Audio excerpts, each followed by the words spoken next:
You know, Dad, it doesn't matter what color you're drinking. Scotch, vodka. It's the same drunk. Okay. There's something I need to clear up with you. Yeah, what's that? I know that Jake's memorial service was this morning.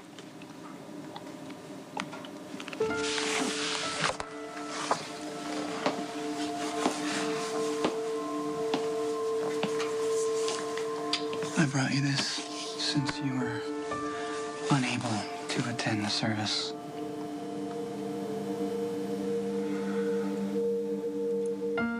I stayed away out of consideration for you and Elizabeth. I didn't think it was right that the man driving the car that killed him should be there sucking up air. That's a load of crap.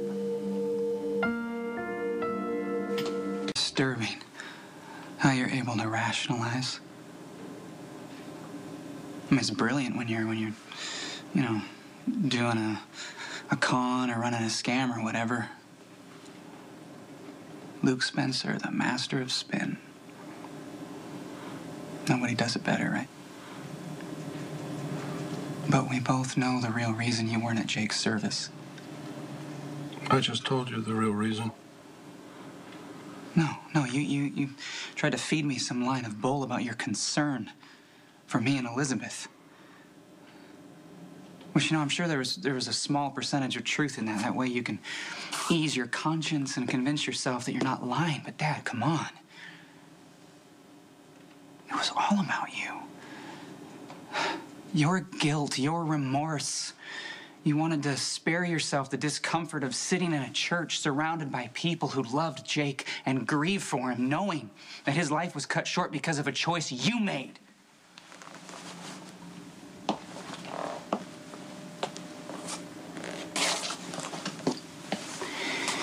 Did it ever occur to you, Dad, to ask me if maybe I needed you there? Huh? And maybe my day would have been just a little easier if my father was standing in support while I buried my son.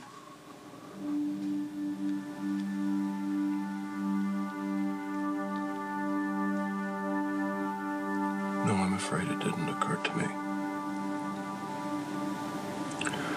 You're right, I should have been there.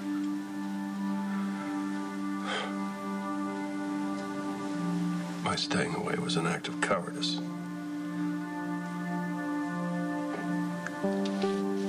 Cowardice never helps. There's no way to hide from what I've done.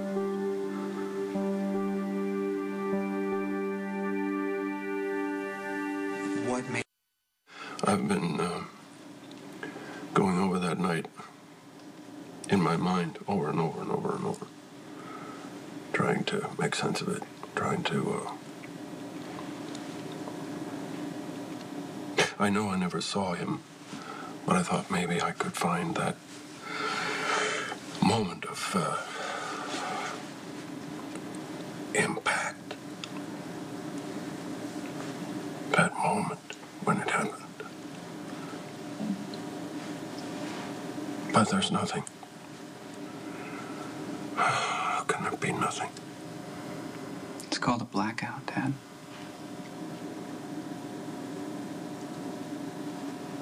I'm sorry, you really don't need, especially today, to listen to me go through my guilt and self-pity. It wouldn't be the first time you've come up empty. I mean, you've blacked out in the past.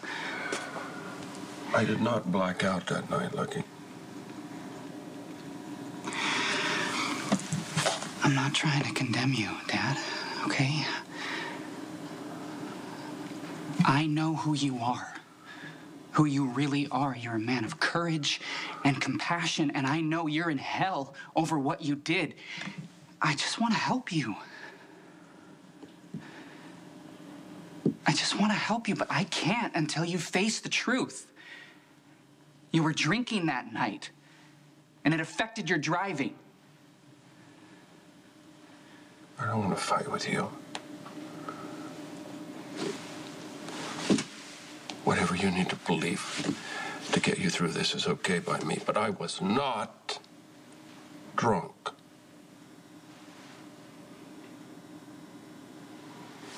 The illusion you live under is jaw-dropping.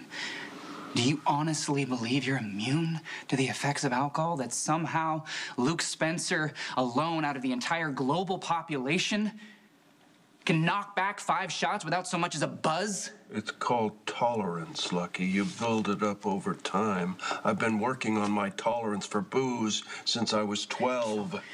Blacking out equals effect. Drinking equals cause. Are you trying to goad me into a fight? It's a waste of time. You should be concentrating on your grief and finding the strength to get through it, not trying to figure out how many drinks it takes for me to get drunk, because I can tell you now, it takes a hell of a lot more than I had that night. You're gonna stand here and lecture me on avoidance?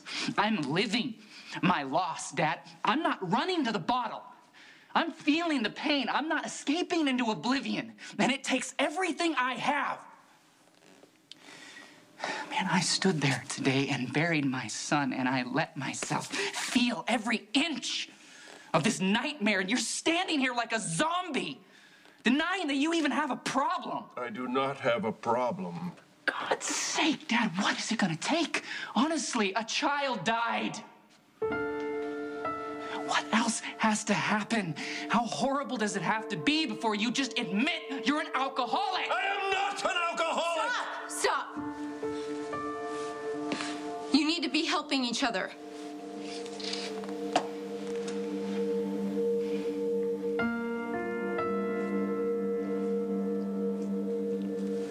As horrible and as unfair as Jake's death is, it was an accident. Any driver on Lexington could have hit him. He didn't die because Dad was negligent or because he'd had a couple drinks. Lulu, you're just saying that because it's what you need to believe. Don't you get it? You're in as much denial as Dad is. Well, I'm not. Not anymore. I'm real clear on what happened and why. Jake was killed because our father was drunk. He's not a drunk. It was an accident.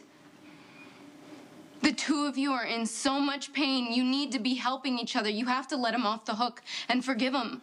That's easier said than done, sweetheart. Do you see what's happening? You know him. He feels horrible about his part in Jake's death, and he feels like he doesn't deserve a son in his life if he's taken one out of yours. So he's gonna do whatever it takes to make sure that's what happens. Losing Jake was horrible. I don't want to lose our family.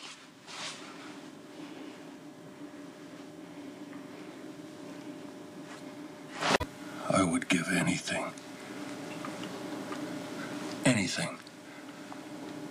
to not have been on the road that night. I would gladly give my life if it would bring Jake back. But it...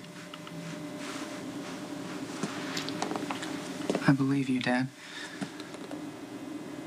Forgive him.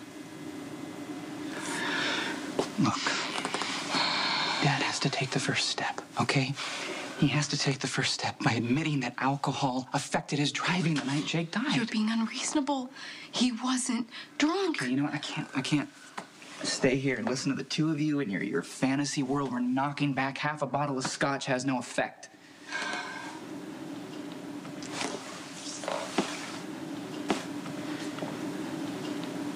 Listen to me, Dad.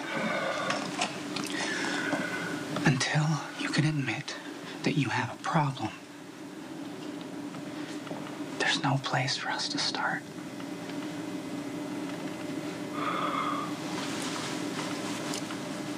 I will not lie,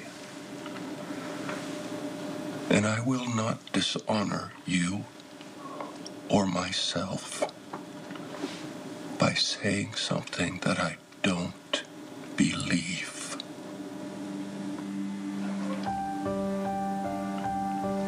Well, that is honorable, Dad.